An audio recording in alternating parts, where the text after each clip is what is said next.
Today, I'll walk you through how to use Gemini inside Google Sheets, even if you're a total beginner or just need a quick refresher.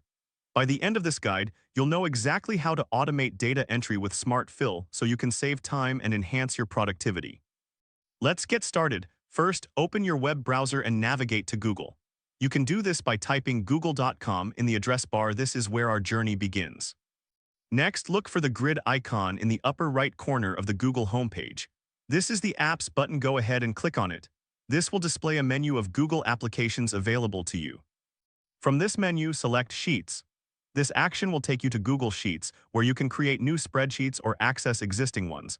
If you're not familiar with the interface, don't worry if your dashboard looks slightly different. Google frequently updates its applications. Now you have the option to create a new spreadsheet or open an existing one. If you're starting fresh, click on the blank spreadsheet option. If you have a file you want to work on, simply select it from your list of documents. Once your spreadsheet is open, it's time to start entering data.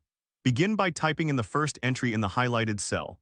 This is the foundation of your data entry process. Think of it as laying the first brick in a wall. After you've entered your initial data, continue filling in the cells with the relevant information. This is where Smart Fill comes into play. As you fill in data, Google Sheets will start to recognize patterns. For the next step, highlight the column where you want Sheets to automatically fill in the last names. This is a powerful feature of Smart Fill. It's like having a personal assistant that anticipates your needs. Now navigate to the Fill option in the menu. This is where the magic happens. Click on it and then select Automatically Fill Cells. Google Sheets will analyze the data you've entered and populate the remaining cells based on the patterns it detects. And there you have it. You've successfully used Gemini inside Google Sheets to automate data entry with Smart Fill. This not only speeds up your workflow, but also minimizes the chances of errors in your data. If this helped you out, please give the video a thumbs up. If you run into any issues, leave a comment below. Subscribe for more actionable guides. Thanks for watching.